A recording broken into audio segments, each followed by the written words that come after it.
Greetings, friends, and welcome to Enigma Night Gaming.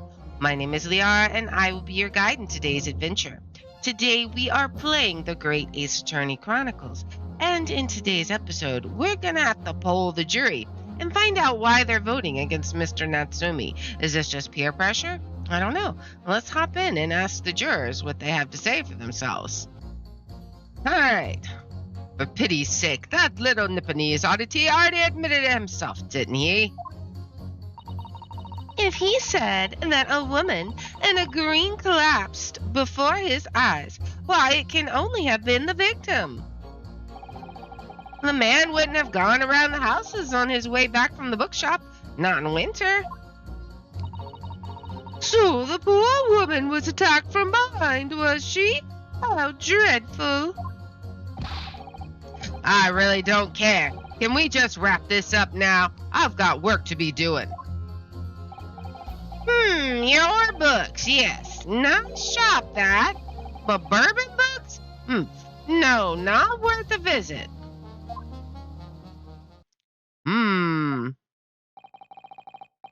With only minor exceptions, the reasons for finding the defendant guilty are all too clear. When the stabbing occurred, the only two people at the scene were the victim and the accused. And the accused himself has admitted to seeing the victim in her green overcoat sink to the ground before his eyes. Furthermore, we have heard from the inspector that the defendant then fled the scene. I must say, I would have ample grounds to convict this man already. Oh dear, even the judge appears convinced of Mr. Natsume's guilt now. Why did he have to run away like that? And how are we supposed to believe in some phantom attacker that nobody could see? This is impossible. How can I possibly make a case for the defense? Mr. Naruhodo, this is no time for grumbling. If we want to force the trial to continue... Yes, I know. I have to turn the tide. I must make the jurors change their minds. Well, 4 of them at least. Exactly. We have no choice but to forge forward. Boy, you have the floor, counsel. Begin your summation examination. Ho, ho, ho. I swear, that guy. Yes, my lord. I just need to keep this trial going. Somehow. Whatever it takes. Manai Onosoki, you can do it. Oh boy. So let's see. Time to question them. For pity's sake, that little Nipponese oddity already admitted it himself, didn't he? Oh, let's just press everything. Press everything. Excuse me, but aren't you... Yes, that's right. I was in the witness stand myself just 2 days ago. Yes, I had a feeling I knew your face. Or the side of it, anyway. If I remember correctly, you're a banker, aren't you? That's right. After the gold rush got down under, I came back to London for work. And it was all going swimmingly until you started fussing around. Bruce Fairplay was a man of repute.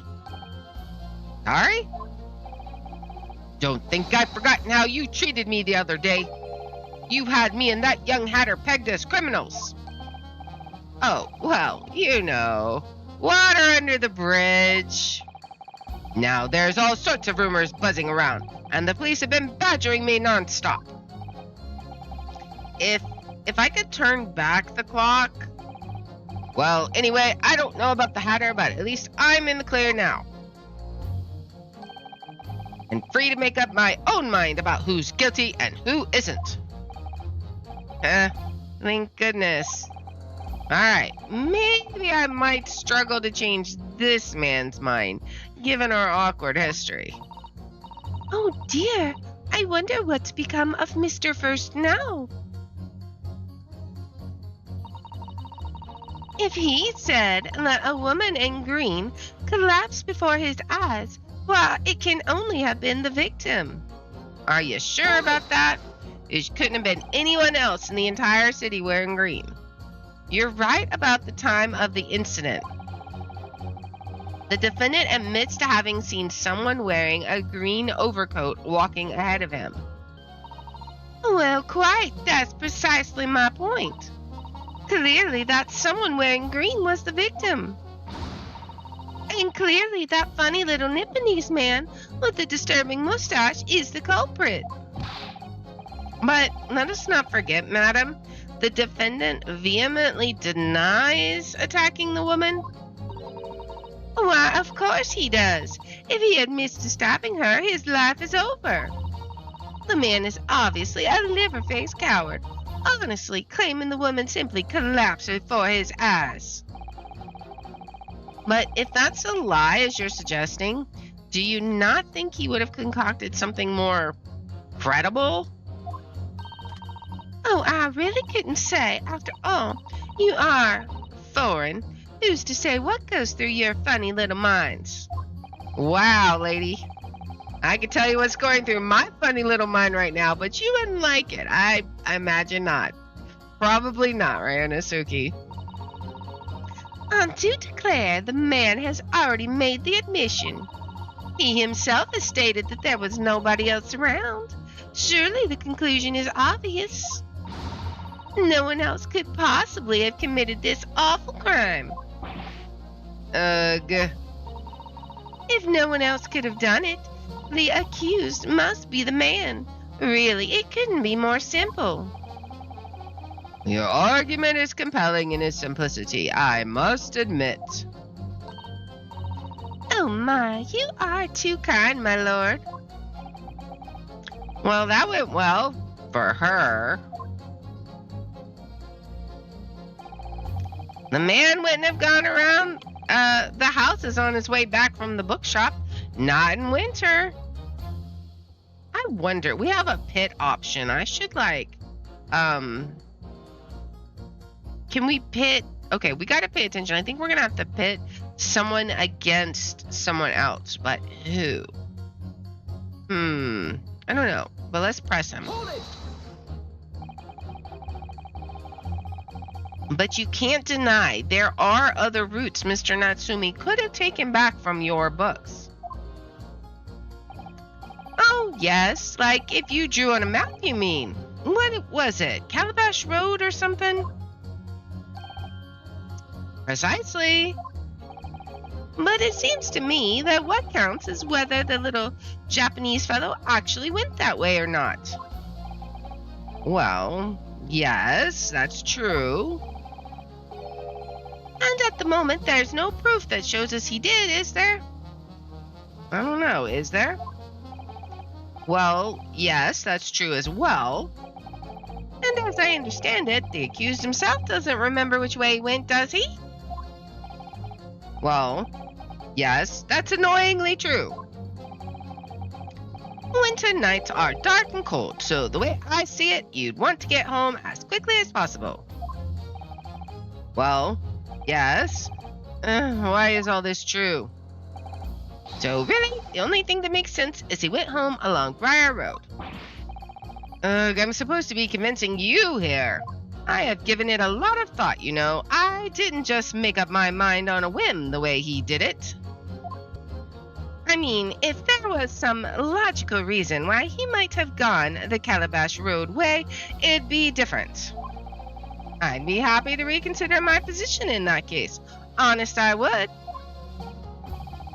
A reason why Sasaki-san might have taken the longer way home. Okay, so we gotta look and see if there's a reason why. I think maybe he's just absent-minded, but we'll see. Yes, a good reason. I don't imagine you'll be able to sway this young man's opinion without one. So the poor woman was attacked from behind, was she? How dreadful. Hold it! We know you. Whatever is the matter, young man? You're the wife of Mr. Garrideb, aren't you? the landlord who rents Mr. Natsume his room. The master's wife? Where do you get your ideas, sir? I'm the maid, you understand? She's keeping up that charade? This is going to be awkward. Why didn't you mention this yesterday? That you'd been selected for the jury in this trial, I mean. Well, I was told not to mention it to anyone until the day of the trial, you see. It was in the letter I received. The instructions were very clear. So I'm afraid I had no choice. I see. Anyway, Mr. Natsume, the defendant, takes lodging in your master's house, doesn't he? Yes, that's right, although he's only been in a little over a week now. And in that time, surely you must have taken stock of his character. Does Mr. Natsume look like the kind of man who would commit a crime such as this? Oh my goodness me, yes, he's just the sort. What? Spending all his time in that dark and dingy room, sporting that unscrupulous mustache. Everyone hates the mustache. The man never speaks. And don't get me started on those shifty eyes. All the neighbors are talking about him. I've heard them, you know. People think he must be building a bomb in there or something. Oh dear, poor Mr. Natsume. How could people say such things about him? He's just a harmless bookworm and nothing more.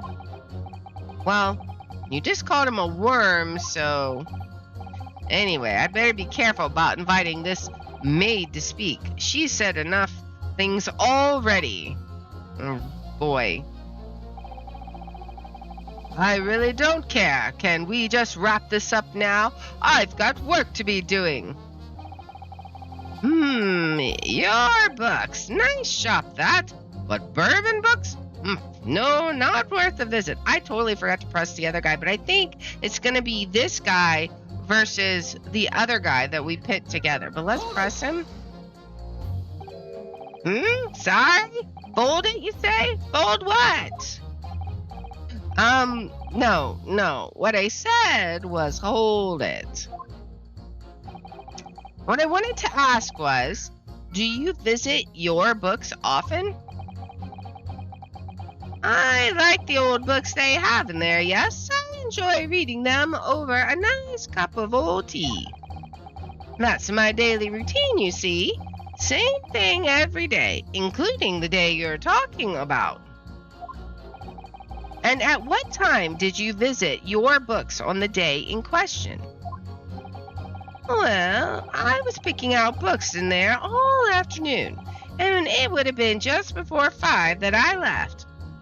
So that would have been around the same time as Mr. Natsume, I think. That's my daily routine, you see. Same thing every day, including the day you are all talking about. Interesting. All right.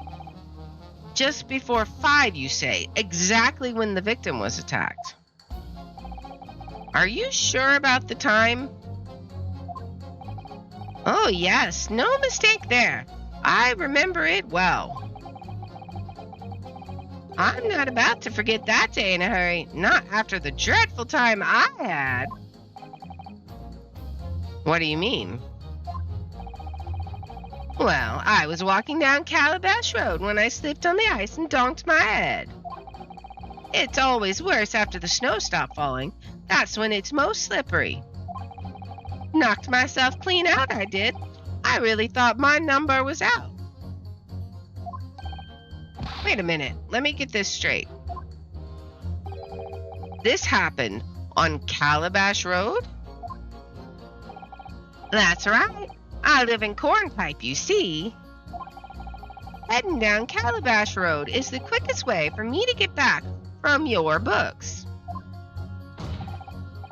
Juror number 6, I must insist that you add that information to your formal statement. It may very well be extremely significant. Sorry? Extremely sick? No, I'm quite all right now. This guy. All right, so yes, those are the two jurors we're going to have to pit down against each other. It sends a shiver down my spine to hear the members of the jury so convinced of Mr. Natsume's guilt. But I can't help feeling that some of their opinions are rather subjective. Agreed. It's the irrelevance of what some of them are saying that sends a shiver down my spine. Still, at least some of their assertions don't actually incriminate Mr. Natsume of anything. That's something. We must use that to our advantage, Mr. Naruhodo, cunningly. Yes, you're right. Let's listen to the jurors again carefully. And if any of their assertions are at odds, I'll pit them mercilessly against each other. Yes, don't hold back. Pit them all against each other. I also want to press the fifth juror because I skipped him by accident. So. Hold it! A man's life is on the line here, sir. This will take as long as it takes. Don't get clever with me now, son. My life's on the line too, and so is my family's. The likes of you wouldn't understand, but a laborer like me can't afford to take time off. If I don't work, I don't eat, and neither do the wife and kids. Oh, I see. That must be very hard. I go to the union every morning to find out what needs doing. If you're late and the work's taken, it's tough. This time of year, there's winter and gas supply pipes bursting left, right, and center. They're after cheap labor to get the roads dug up to fix it. It's a hard slog from dawn till dusk, it is. So you were out digging up roads on the day of the incident as well, were you? That's right. In fact, if I remember rightly, it was just around the corner from where it all happened. By that old bookshop it was. What? Another coincidence. That's right. Meerschaum Street it was. Meerschaum Street. On the map, Mr. Naruhodo, there are only 3 named streets. Juror number 5, I need you to add that information to your formal statement, please. Wait, so he couldn't have gone, because I think Meerschaum Street was the top road, right? What's the point in that? Can't we just get this business over with now? Please, sir, it's important. Yes, fine, I'll do it then. Alright. On the day it happened, I was digging up Meerschaum Street from dawn till dusk.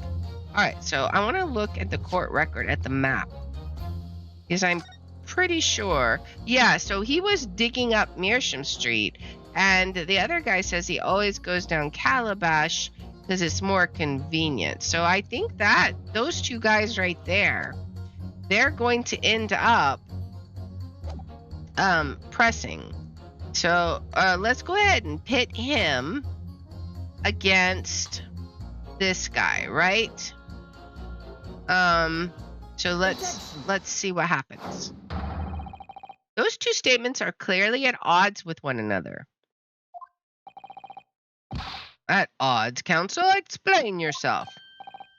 Please don't point. It wasn't me, I swear.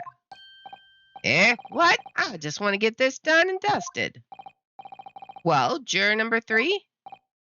Oh, me, sir? Well, what do you mean? Juror number's 5 words now are extremely significant. Let's take a moment to consider the implications of what's being said on our map of the local area. On the day in question, Mr. Natsume visited this bookshop to purchase a number of secondhand books.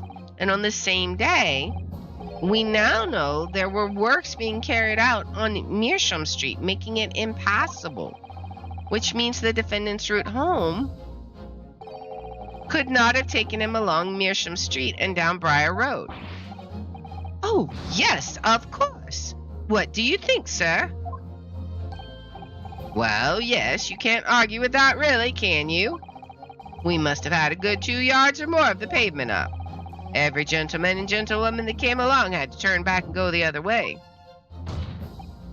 So the only conclusion is this. The defendant must have taken the longer route back to his lodgings.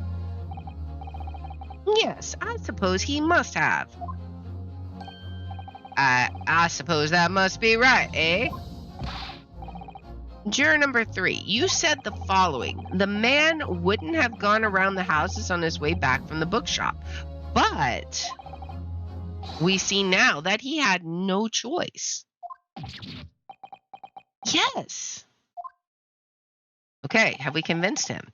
My lord, Mr. Judge, sir, if I may. Yes? I don't think, in all good conscience, that I can say the man's guilty now. All right, so he's going to change his vote.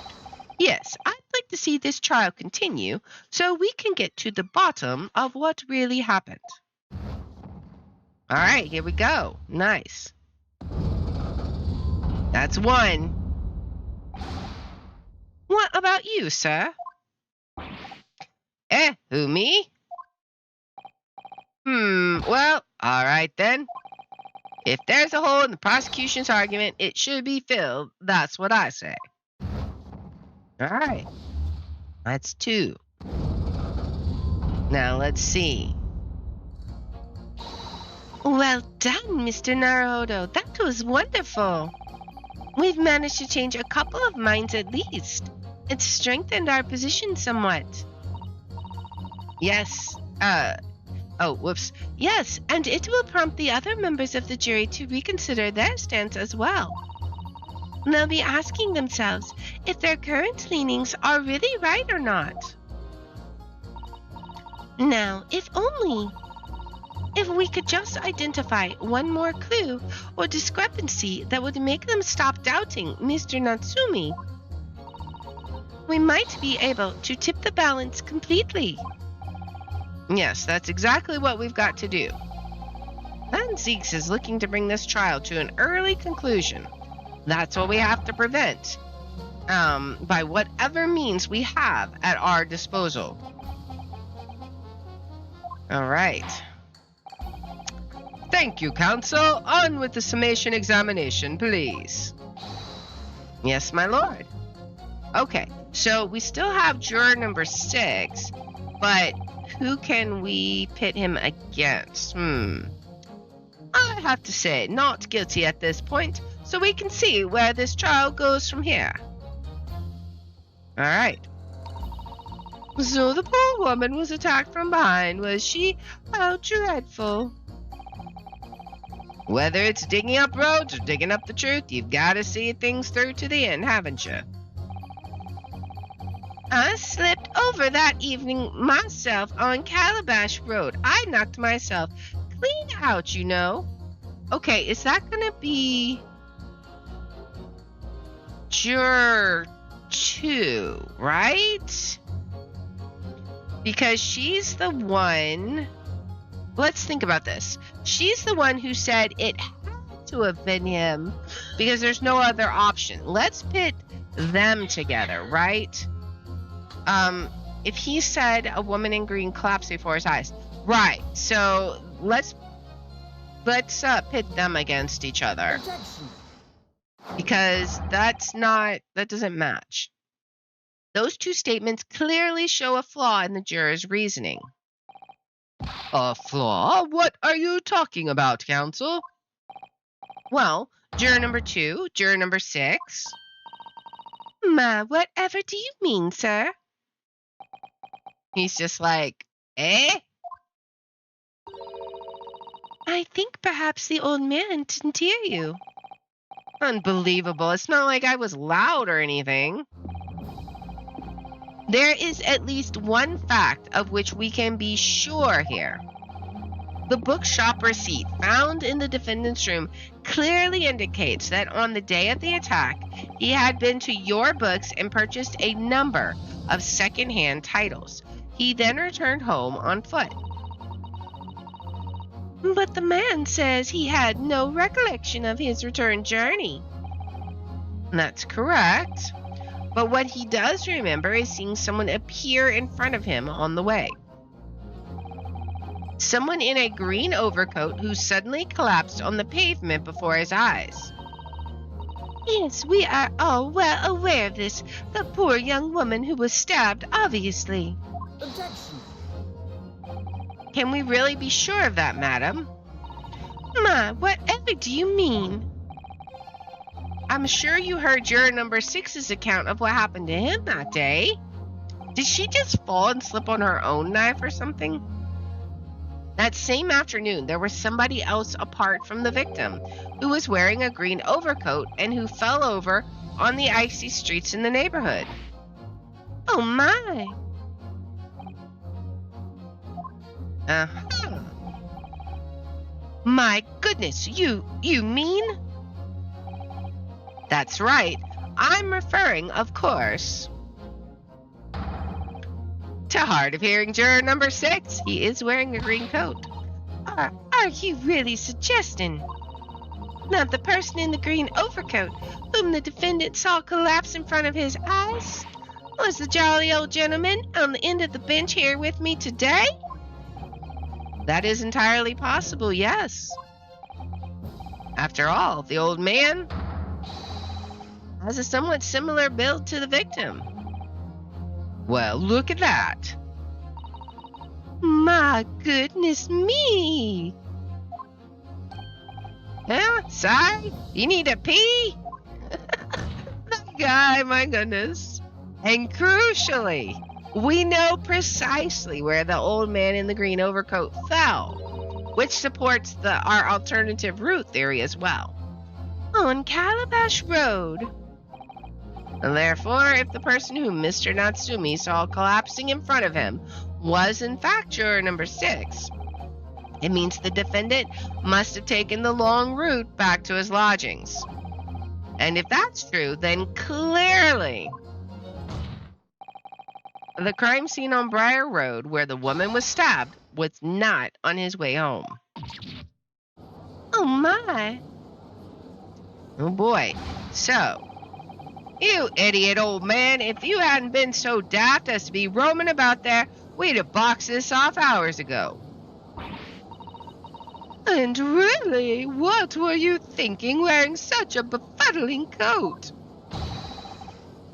What did you say to me? Is it a crime for the elderly to walk the streets these days? Is it a crime to slip over on the ice? Is it a crime to keep up with the latest styles and wear a beautiful green overcoat, is it?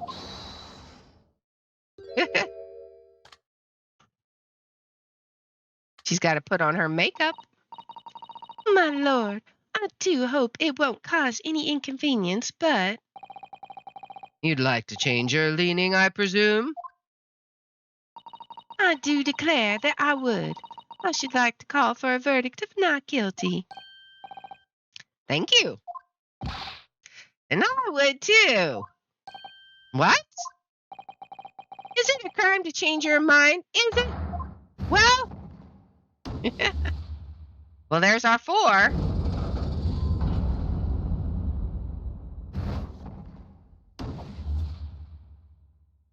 It's not going to be that easy, though. Not at all.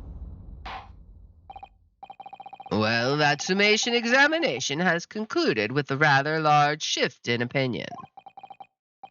The ayes 2, the noes 4. So the noes have it. Not guilty, they say. Which means we no longer have a consensus among the members of the jury.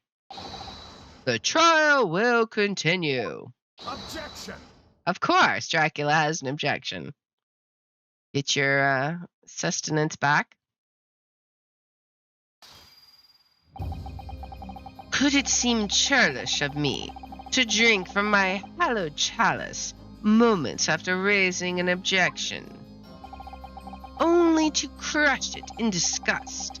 Pray forgive the discourtesy. Lord Van Zeek? It seems I must retract my earlier remark. What do you mean? I mistakenly credited these jurors with intelligence by describing them as insightful.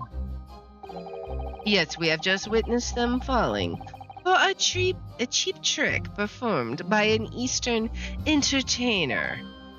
Eh? Whatever do you mean? Objection. I haven't tricked anyone. Everything I've said is the truth. Indeed, stalwart juror number 5 was undoubtedly repairing the road as he claims. I believe you said it was a good 2 yards of the pavement, which you had excavated, sir. That's right. Took me the whole day and they paid me a measly tuppence for it. He's gonna say it's on the other side of Briar Road, isn't he?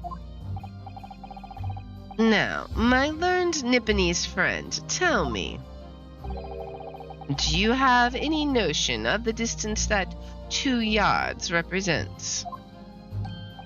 Well, if I'm honest, I don't have a clue, no.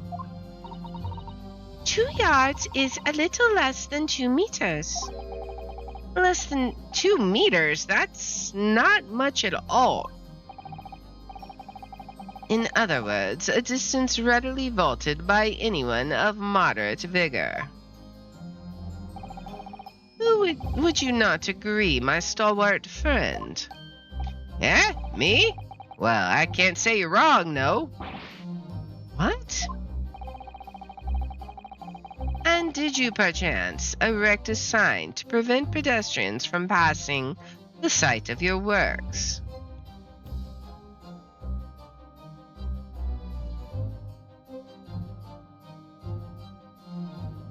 Excuse me there.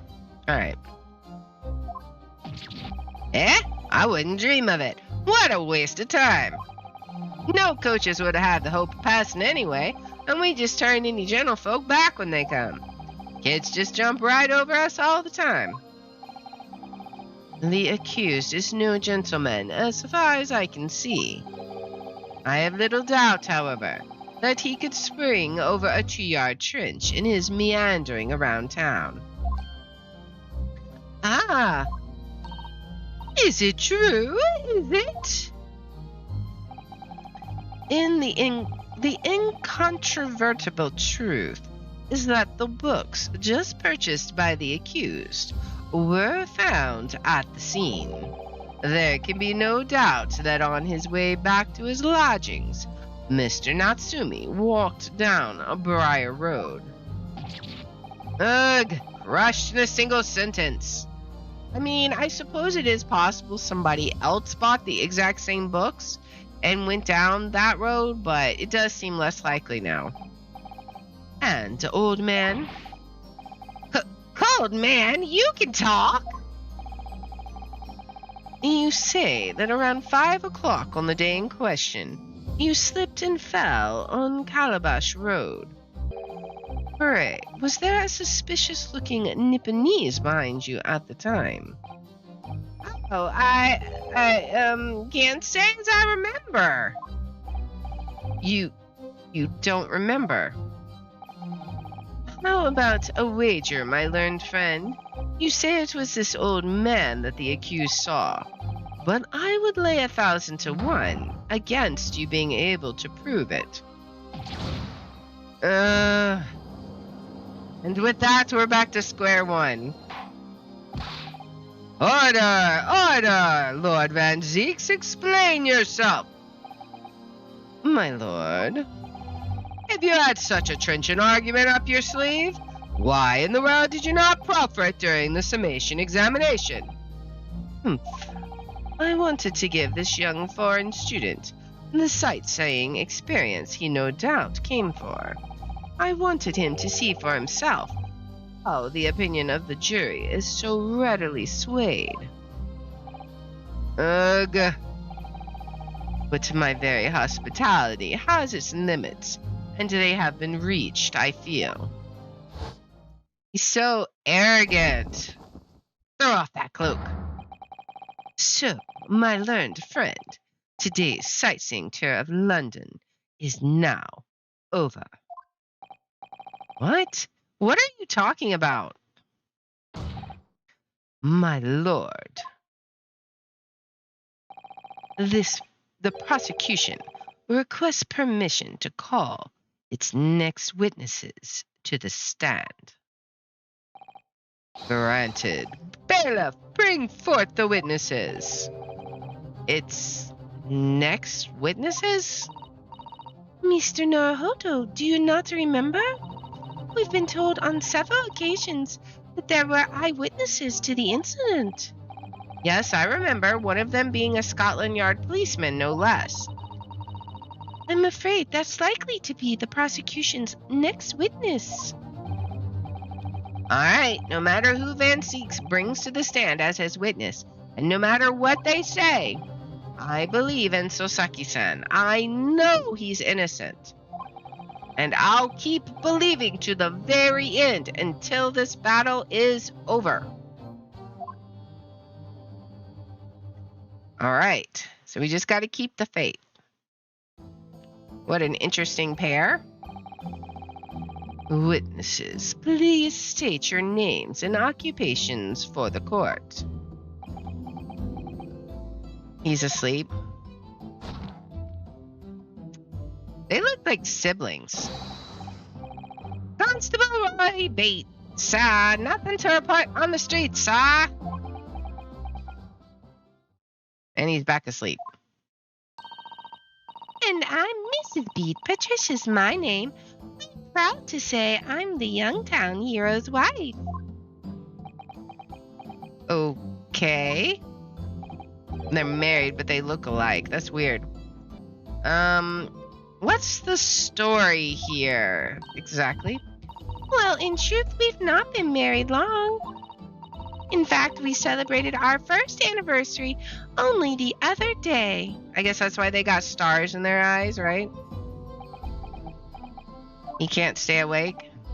No, it was your husband I was asking about. He seems tired.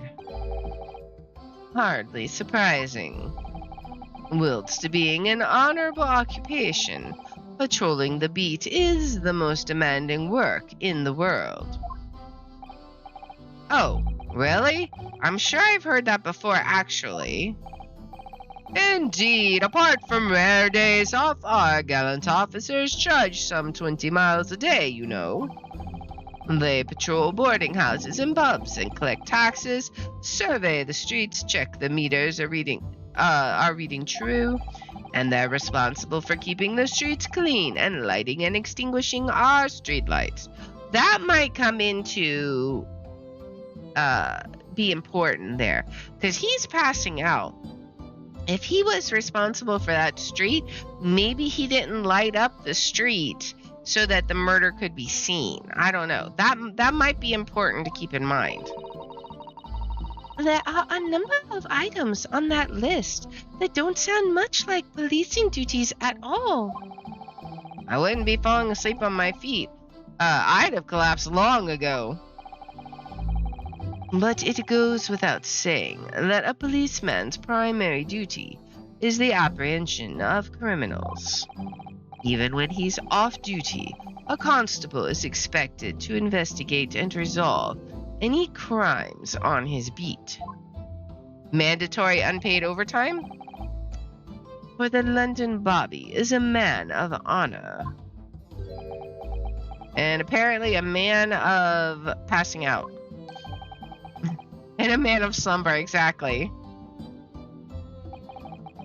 On the day in question, this man and his wife were walking down Briar Road in the opposite direction, and they witnessed the incident as it occurred. Is that not correct, Mr. and Mrs. Beatty? That's right, sir. Isn't it, Rolly? He's just like catching his Z's. Constable Roy Beat, sir. Nothing to report on the street, sir.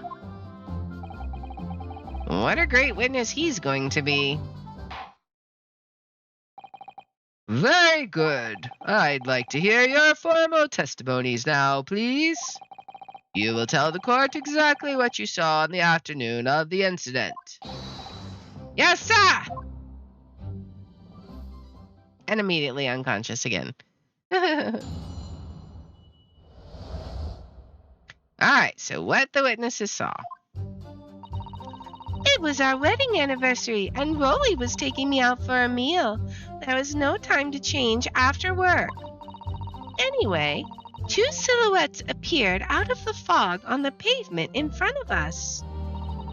All of a sudden, one of them just collapsed on the floor. Then the other scattered something before running off. We ran straight over, of course, and then went for help at a nearby police box. It was definitely that Japanese man in the dock. Rolly and I both saw him as clear as day.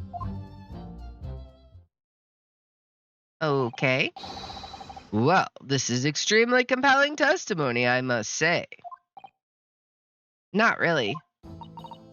Oh dear, this policeman and his wife are claiming to have positively identified Mr. Natsume at the scene. If their testimony is true, then alternative course of events that you established in the summation examination will be quashed. His death knell, in fact, because that alternative was never viable in the first place. What happened to him saying it was dark first? Yeah, I know. Like, something didn't add up here to me. What an unfortunate bechancing, and on your wedding anniversary, too. Oh, I know, but I still managed to go out for the evening with my man. I thank the Lord for that. Gosh, the life of a London bobby sounds very hard indeed. Indeed. However, this cross-examination will be over in minutes. You may well have time to rest this afternoon. What do you mean by that? My learned friend, the witnesses saw the face of the man fleeing the scene. What? Okay, I'm trying to visualize this. Either they were walking away from the victim and still wouldn't have seen his face, or they were walking. Did that? What? That doesn't. I'm very confused. Unless they were coming from the south of the map. Like, let's look at that map. So this is where it happened. Were they coming down this direction or this direction? I mean, if they were coming down this direction and he ran away, they wouldn't have seen his face. That doesn't make any sense. Something weird is going on here for sure. They are testifying under oath that it was without doubt the accused, Mr. Soseki Natsume. Alright. And one of these witnesses is a policeman, no less, so you appreciate the gravity of the situation, I'm sure. Except that the man's so tired his wife has to do all the talking. Yeah, there's that too. Enough preamble. Counsel for the defense. Commence the cross-examination, please. Alright. Yes, my lord. Time to press these witnesses. Alright. It was our wedding anniversary, and Rolly was taking me out for a meal. There was no time to change after work. Hold it! No time to change after work, you say. Are you also a member of the police, Miss Beatty? Oh no, sadly not. It's a job for strapping young men only. Women, children, and the elderly can't even apply. Okay. Well, I think you can probably see why children and the elderly can't do the job, can't you? I think Rolly looks ever so handsome in his uniform. It suits you down to the ground, doesn't it, darling?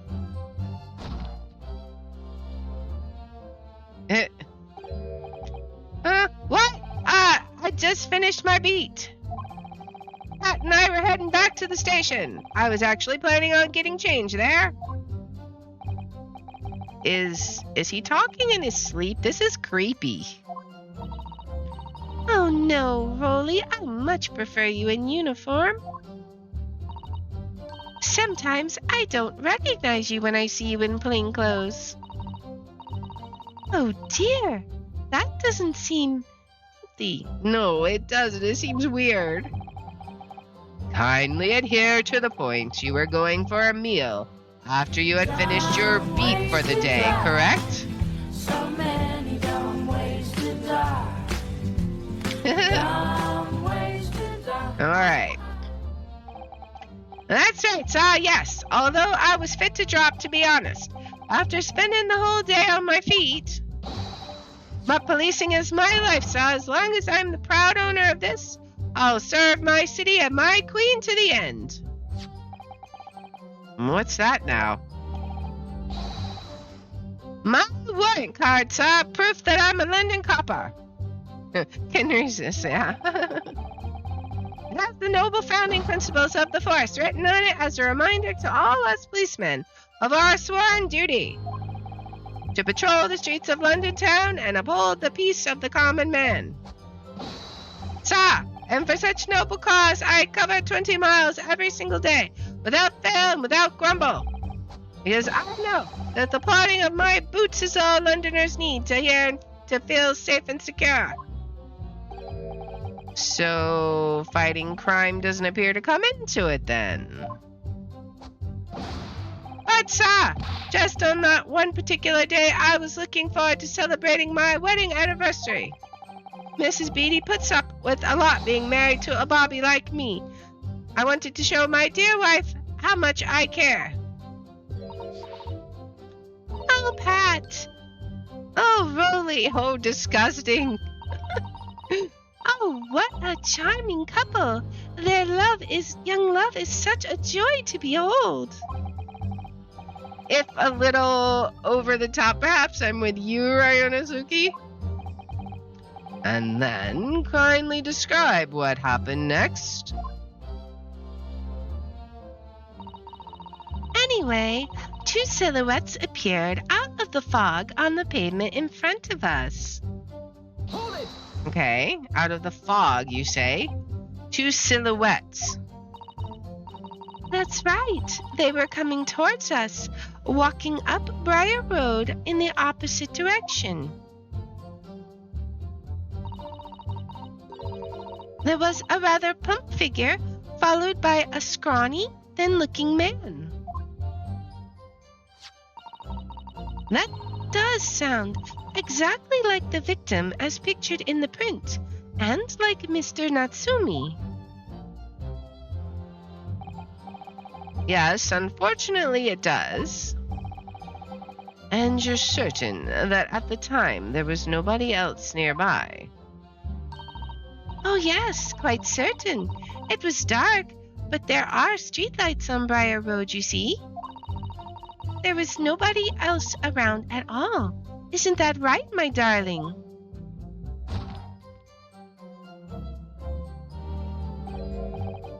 What? Yes, that's right. Of course. There was a light fog on the ground. But Briar Road is dead straight, and you can see a fairly long way down the pavement. And then there's the street lighting as well. I didn't see any other pedestrians. Before sleep takes a firm hold, your answer, please, Mr. Beatty. Are you quite sure of what you've just said? Yes, sir. As a copper who spends all day, every day, keeping watch on the streets, I'd swear to it, sir. I'm as sure as my love for Patricia is true. Oh, Pat. Oh, Rolly.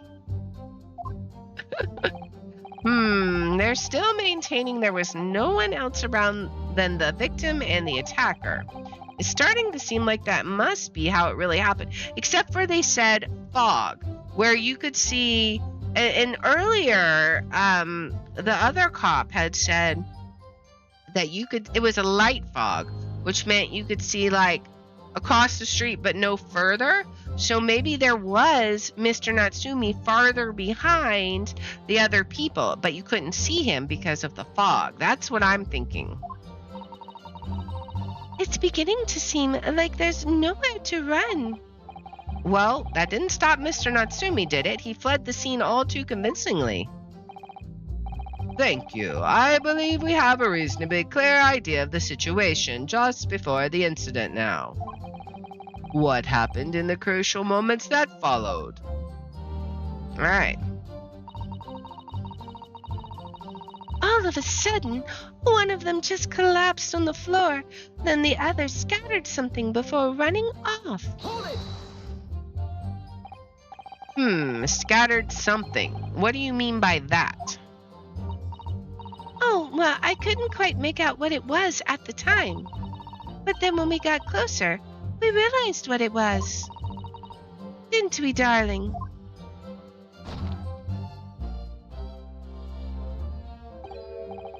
Huh? What? Yes, that's right. It was some old books. I see. Old books. Yes, sir. The culprit had dropped a number of them all around where the victim lay on the pavement. Indeed, as clearly pictured in this photographic print. Why would you scatter them around, though? That doesn't make any sense. You would have just dropped them. Like, that's very weird. It doesn't make any sense.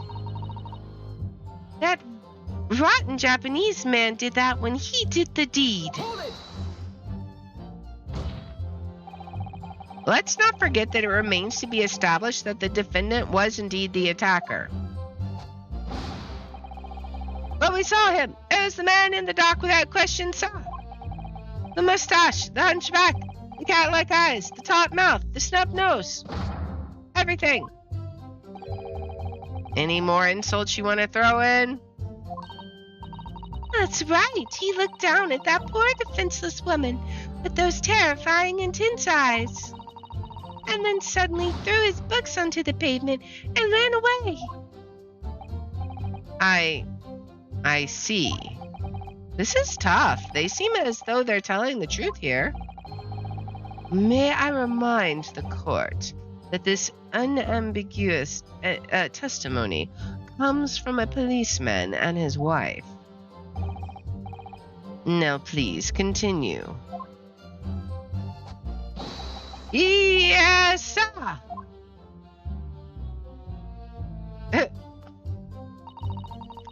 We ran straight over, of course, and then went for help at a nearby police box. Was it your husband who went to fetch help? No, I went. I may not be a police officer myself, but I am the proud wife of one after all. Isn't that right, my darling?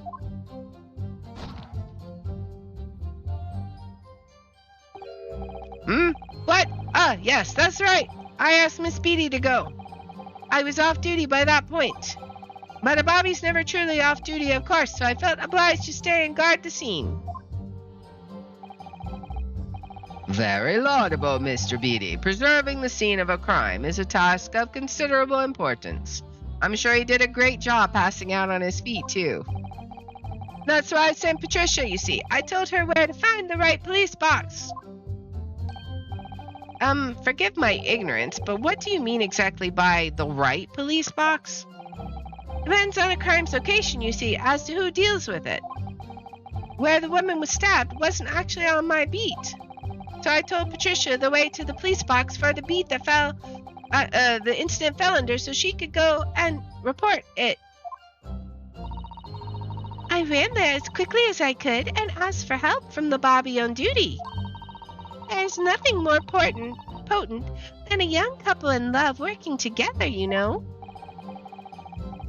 And thanks to your swift response, the case was quickly resolved. The actions of two model citizens. Oh, please, you're making us blush, isn't he, darling?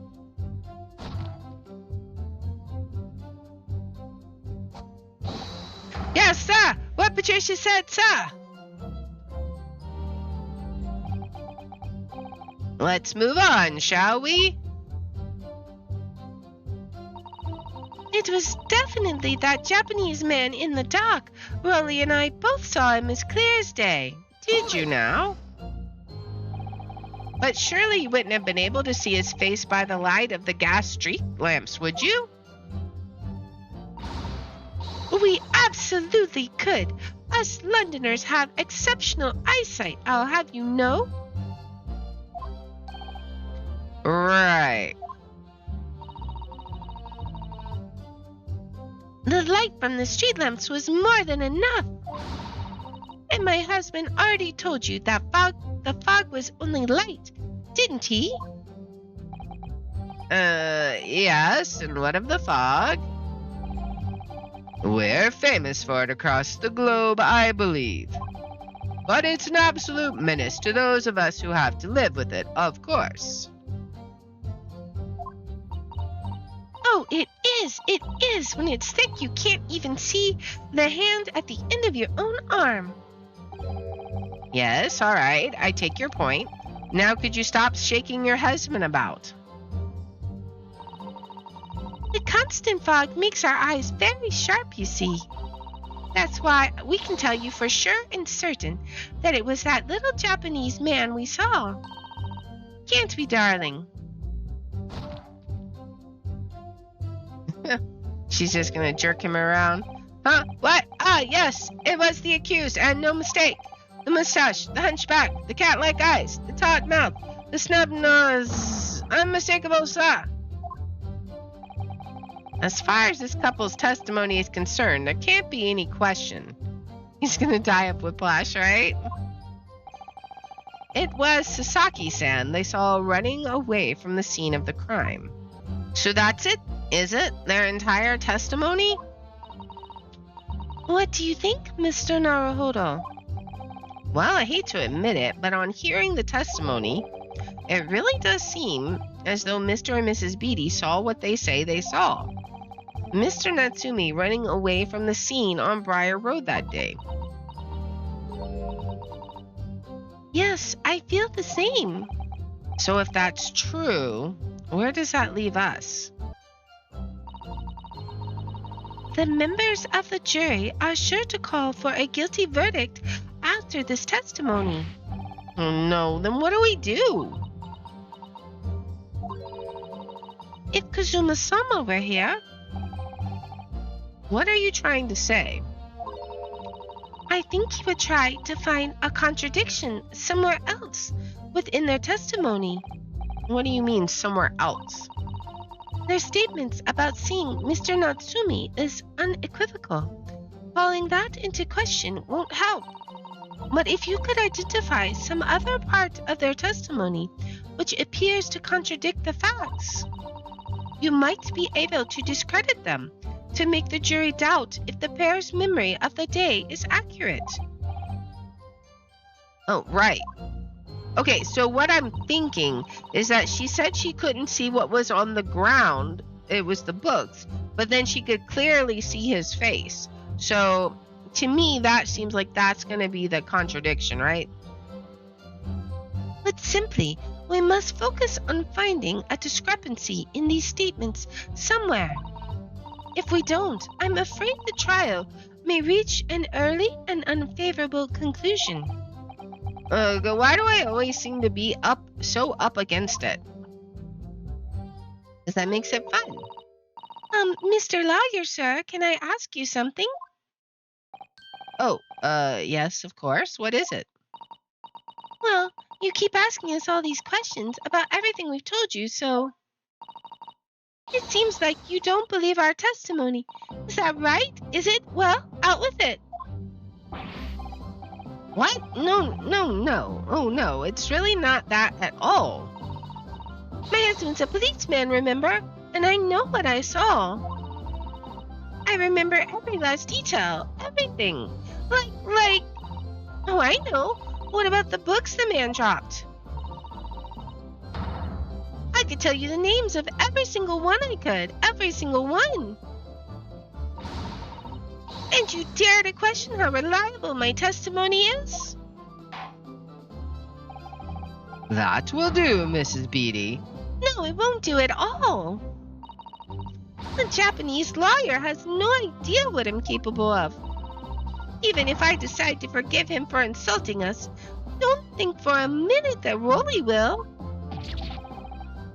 I really didn't mean to cause offense. Please, put your husband's fist down. That is something no one should ever have to say. Perhaps Perhaps you would like the opportunity to supplement your testimony, Mrs. Beatty. Might that appease you? Oh, thank you, my lord. That would settle things nicely. Wouldn't it, darling? Oh boy. So we're going to have an amended testimony? I could even tell you the names of the 4 books he dropped at the scene. Can you now? Yes, we know that there were books dropped at the scene of the crime, as you say. Those purchased by the accused at the nearby secondhand bookshop on the day in question. After I'd been to the police box for help, I decided to have a good look over the area for good measure. I am a proud policeman's wife, after all. I did it for Rolly. And what was your husband doing at the time? Oh, he was lying face down in the snow, getting some well-deserved rest. He works ever so hard, you know. Ever so hard, don't you, my darling?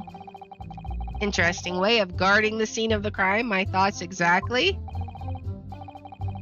Well, Mrs. Beatty, seeing as you've regaled the court with tales of your powers of recollection, would you be so kind as to recount the titles of the books you observed at the scene? I'd be happy to. Now, are you all listening? There was The Picture of Monsieur Somebody or the Other, and What's It, Yearnings? Let's look at what they actually are. The Picture of Monsieur Lecoq, Canterbury Yearnings, and A Meal for Gabarral. Okay. Yeah, so far that's right. Then there was A Meal for Someone, and the last one was definitely The Thingummy Something. What? That doesn't make sense. That there was not 4 books, right?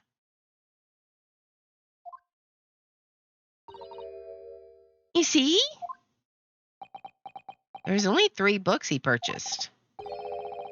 Yes, I see there are 1 or 2 holes in your memory.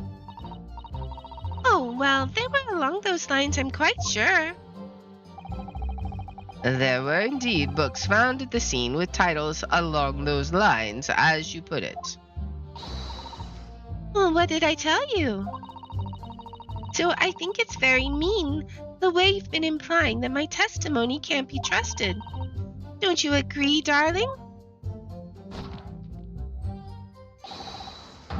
Anyone who upsets my Patricia will have me to answer to. Don't overreact there, my guy. Terrifying. Yeah, she really is. Alright. 4 books. Okay. So let's present the secondhand book receipt, because it definitely was not 4 books. Objection. So, you're saying that there were 4 books. That's right, I remember all of them. The Picture of Monsieur Somebody, What's It, Yearnings, A Meal for Someone, and The Thingummy Something. I'm sorry, Mrs. Beatty, but there is a fundamental flaw in that statement of yours. Oh no, what flaw? Simply that at the scene of the crime, there were only 3 books, not 4. What? This is the receipt from the bookshop where the defendant bought his books. Your books? Yes, and it details Mr. Natsume's purchases that day. But as you can see, only 3 books are listed. Only 3? But no, that can't be. I remember seeing them. There were 4 books, I tell you, 4 dirty old books. Oh, really? Have you a good look at this photographic print of the scene of the crime? As you can clearly see from this evidence as well, there are only 3 books. But I just don't believe it. I saw them there. I swear, I saw them. No, madam, I'm afraid your powers of observation cannot be relied upon. Grr. So it cannot be denied that though you say it was the defendant you saw, you could very well be mistaken. Oh no, oh no, oh no, oh no. No. Objection!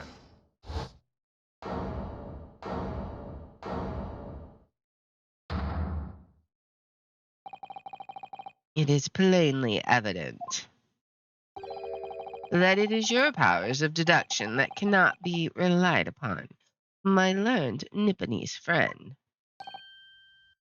What?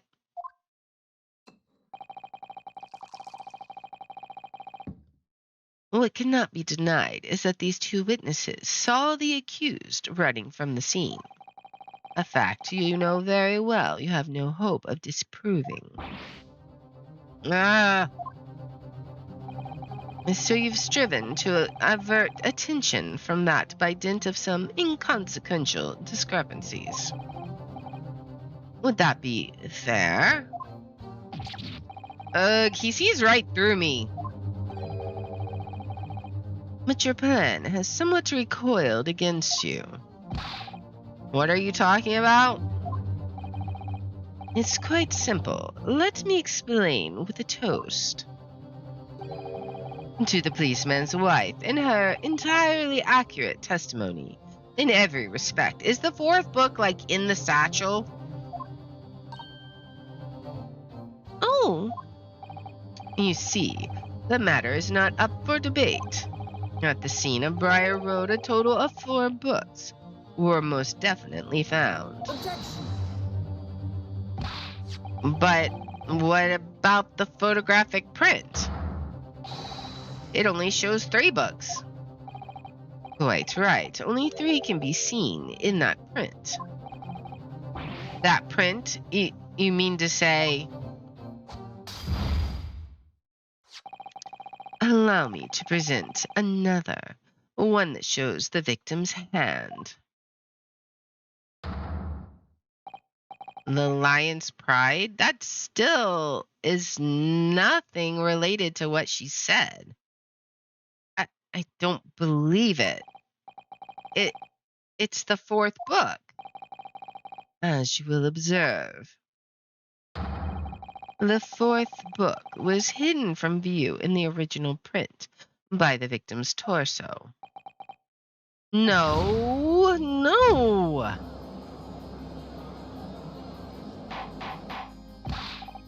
Order! Order!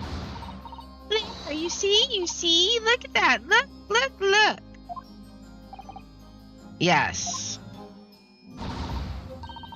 It's just like I said, isn't it, my darling? It's in his hand that couldn't have been dropped by the accused. Exactly, right. Too many holes in this story. Yes, sir. Patricia's always right, sir. Let us study the receipt for the books purchased by the accused on the day in question. Mrs. Beatty, the titles once again, if you please. Oh, yes, of course. The picture of Monsieur somebody or other. And the picture of Monsieur Lecoq. What's it, yearnings? Canterbury Yearnings. A meal for someone. A meal for Gabarral, in fact. As the court has just heard, the witnesses remembers the book titles flawlessly, save for a few minor details. Except for the last one. Mrs. Beatty's powers of recollection can only be described as exceptional. Did you hear that, Rolly? The gentleman paid me a compliment. Yes, sir. Flawless, sir. Patricia's flawless. But there's only 3 books on the receipt, and Mrs. Beatty mentioned 4. And there's nothing surprising about that. Clearly, the 4th book is that which is shown in this photographic print. I'm sorry, Counsel, but does that not seem odd? Why should the 4th book be omitted from the receipt? It's not odd at all, my lord. As the photograph clearly shows, the 4th book was found in the victim's clutches. In other words, it belongs to the victim. The victim was holding her own book? I wonder what became of that 4th book. Obviously, it wasn't overlooked by the investigating officers at Scotland Yard. I have it here as evidence. You will submit that and the aforementioned photographic print to the court, please, Counsel. My pleasure, my lord. Alright, the second crime scene photograph has been entered into the court record. It's taken by a policeman just after the incident and specifically shows the victim's hand. The 4th book has been entered into the court record. It's entitled The Lion's Pride. Okay. The prosecution rests. I have nothing further to add. What? You seem surprised, my learned friend. But your resistance until now has been in vain. Entertaining, yes, but futile. The spurious longer route to the accused's lodgings that you tried to establish in your summation examination, and the attempted discrediting of the witness's powers of recollection in your cross-examination. Futile? I walked right into this, didn't I? You see, everything we've said is true. Nope. Wrong. Isn't that right, my darling? Yes, Pat. Marry me, Pat. So, perhaps the ladies and gentlemen of the jury would like to reconsider their positions, should the court waste any more time on this Nipponese travesty. Or is it the decision you have to make all too apparent already? You have heard all of the witnesses and seen all of the evidence. This trial has run its course. Mr. Naruhodo, I'm afraid we are in a terribly precarious position. I know, but if I fight back in the wrong way now, it could very well just make matters worse. Think, Ryonosuke, think. What do you do now? We raised an objection. Objection. I'm not done yet. No, my learned friend, it's over. That last cross-examination was your final chance to establish a credible defense, and you failed. The die has been cast. There's no more room for debate. Yes, there is. Well, it might be over as far as you're concerned, but I can't think of what to say.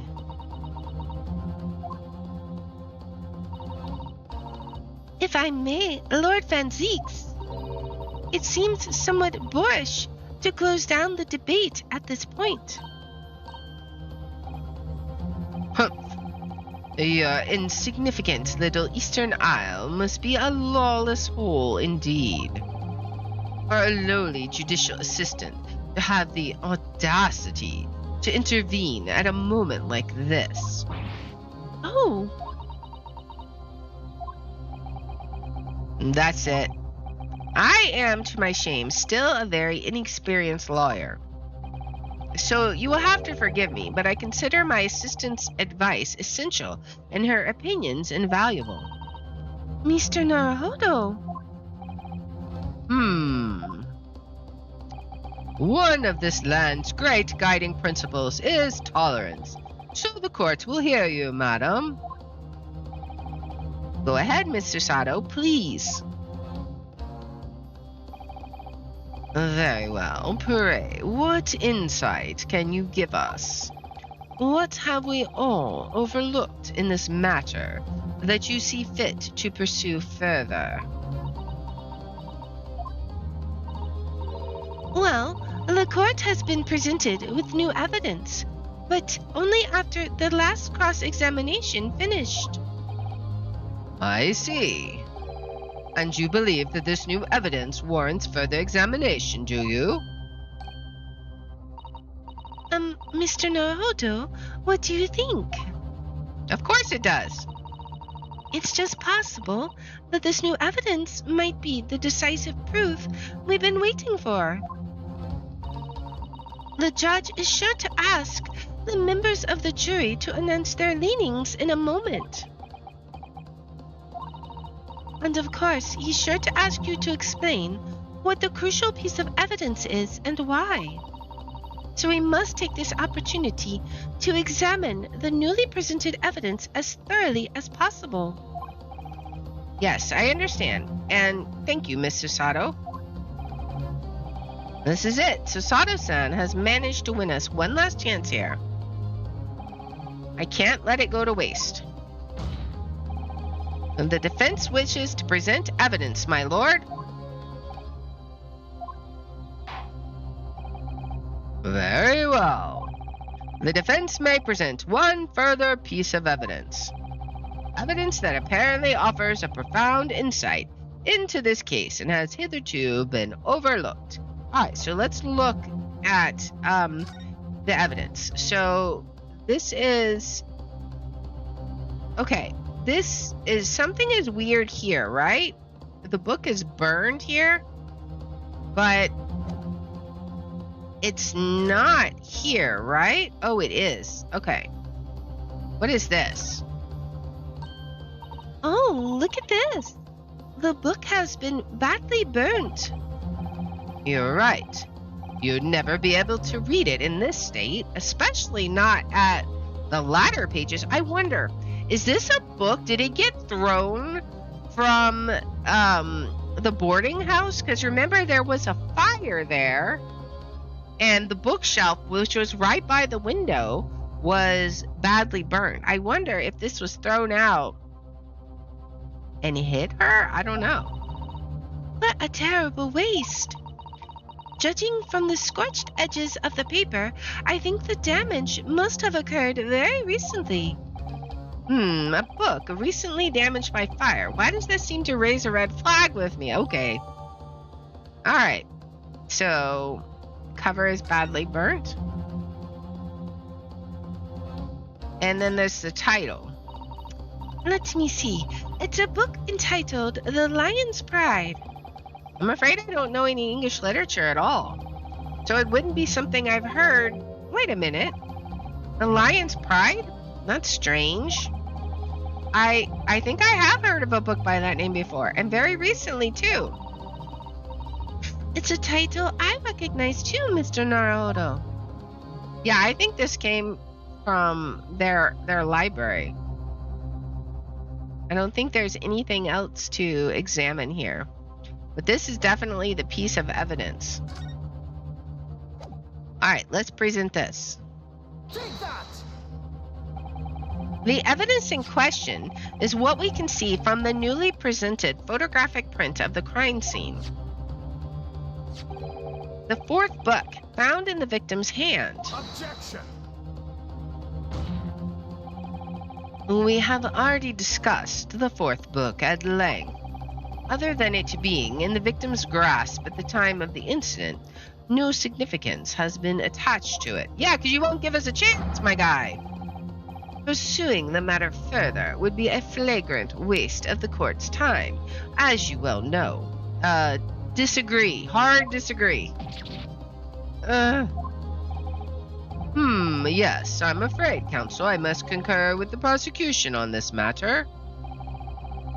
When I afforded you this opportunity, you led the court to believe that the evidence in question contained a hitherto undiscovered clue. So I must insist that you elaborate, counsel. You identified this clue at once. Do I make myself clear? Oh, yes. Yes, my lord. It's,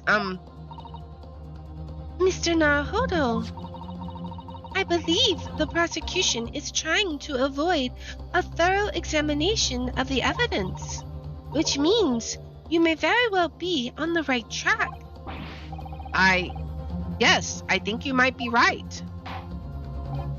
So, counsel, precisely where is the vital clue to this case, which the fourth book conceals? That's going to be this. Got it! I would ask the court to observe the back of the book in question.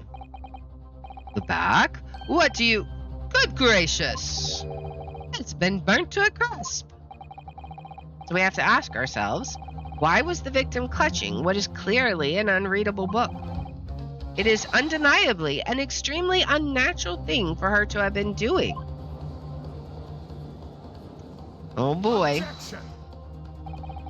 Unnatural, you say? And what of it, my Nipponese friend? Oh! Were I to concede the point, if it bears no relation to the case, there is nothing to discuss.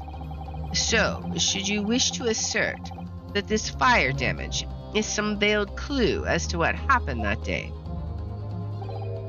Pray, do enlighten us all. What truth does this charred book hide? Alright, a charred book. There is just one possibility here, which I can't quite bring myself to rule out.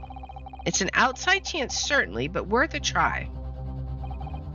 Alright, I'll explain my theory. Don't keep us waiting any longer, counsel. Explain this theory of yours. What are you suggesting that you can ascertain from the fire damage this sorry tome has suffered? Its owner, right?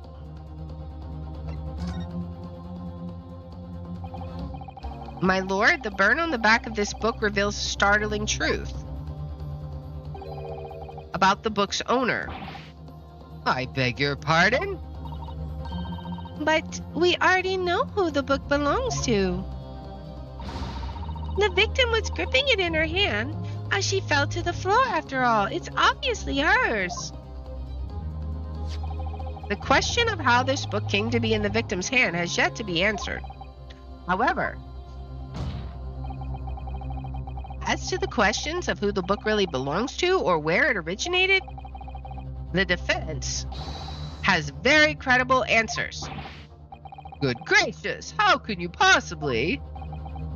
Very well, I'll play along with this futile attempt to delay your inevitable demise.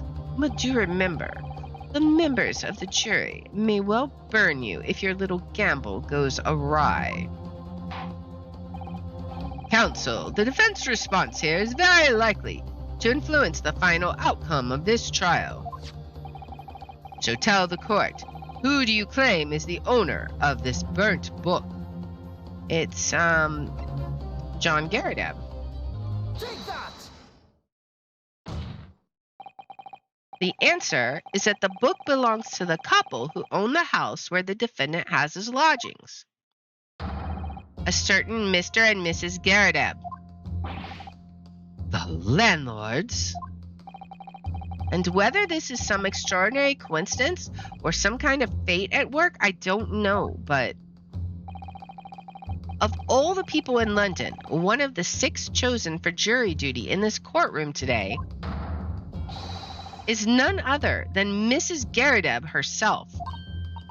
Oh my goodness, me? I think you must be mistaken, sir. I'm not Mr. Garadab's wife. I'm his maid. Things would be much easier if you would just drop the pretense.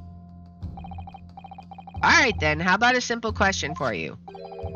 Have you ever seen this book in Mr. Garadab's house? I I would never presume to know all of the books he keeps, sir. Objection!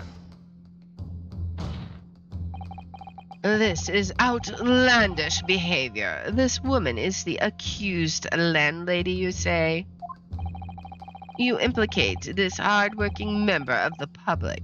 You besmirch her without a shred of evidence. Your actions are unforgivable. Objection! But we do have proof. This is not mere conjecture. The defense happens to know that on the day in question, at almost exactly the same time as the victim was stabbed on the pavement below, another incident was taking place in the room on the top floor of Mr. and Mrs. Garadeb's house. Good Lord, what sort of incident, counsel? A fire, my lord. That's right. Afraid to say it was. Happened in the blink of an eye, you know. The whole place filled with smoke. Couldn't see a bally thing. Didn't take long for the fire to spread, of course. The bally furniture started going up as well. Worst of it is, I lost my favorite book called The Lion's Pride. The Lion's Pride. By Jove, the very same title that's the subject of this debate. Oh, dear me. Objection! This is risible. All you've told the court is that a book by the same name was involved in a fire. In which case, it would be reasonable to assume that it was burnt to ashes. And entirely unreasonable to infer that it magically removed itself to the scene of the crime. Perhaps it would make more sense if I told you that the cause of the fire was marital discord. Without going into details, it appears that Mrs. Garadeb was considerably enraged.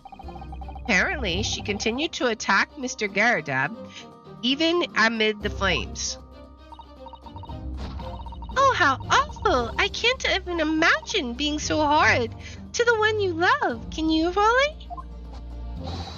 Absolutely not, sir. My Patricia would never raise a finger against me, sir. She just pull your scarf until your head falls off. And all my favorite old novels in that case.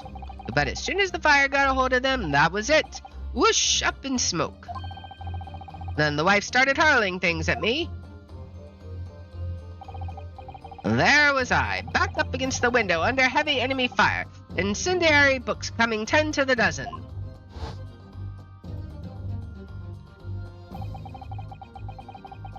The man had his back up against the window and he had burning books thrown at him?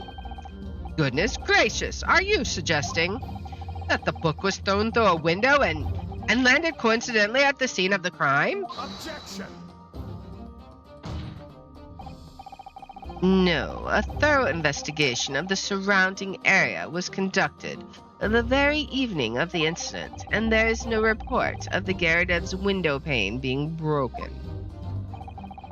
That's quite true. We also saw no sign of broken glass when we visited the Garadeb household. But is it not conceivable that the window was open at that time and not even remotely? Let us not forget the season and the chilling weather that accompanies it. No Londoner would ever leave a window open in the middle of winter.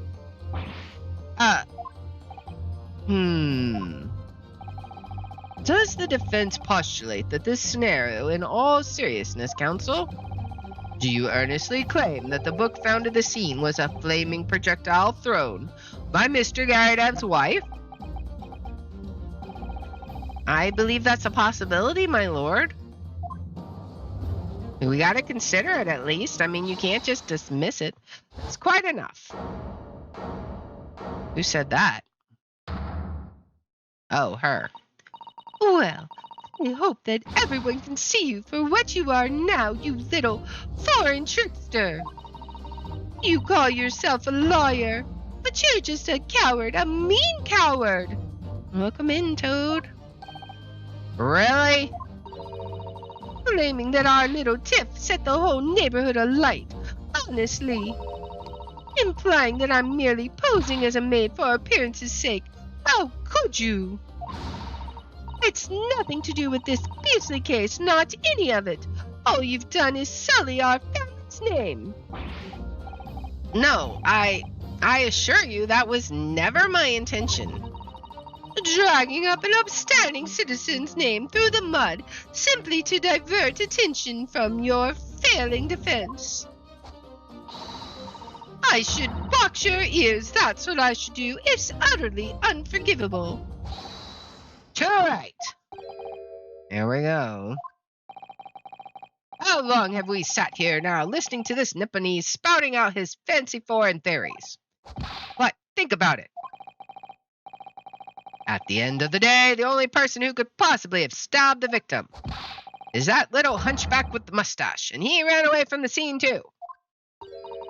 I do declare you're right.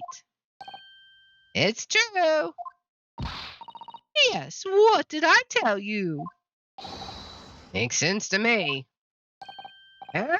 Sorry? What's that? Now we're back to square one.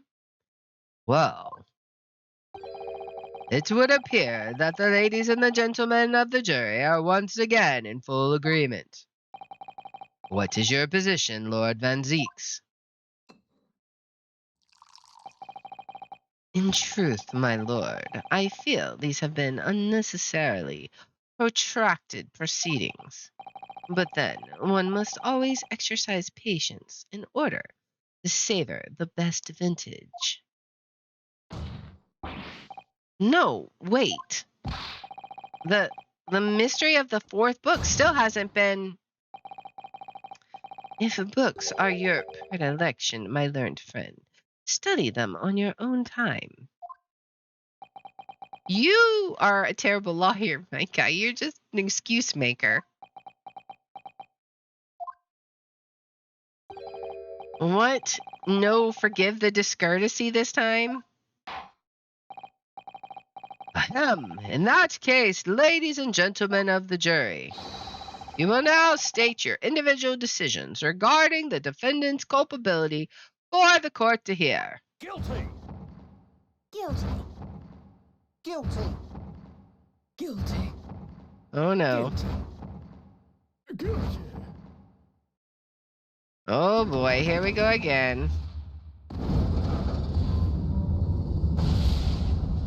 Oh dear. Dear, dear, dear. Thank you for that unambiguous response. That's twice now. It's over. Is this Sato? Miss Naruhodo, don't give up? Mr. Sato? Have you forgotten? The battle isn't over yet. You're not suggesting? Of course, the defense has the right to another summation examination at this point. You could still convince the jurors to change their minds. You have one more chance.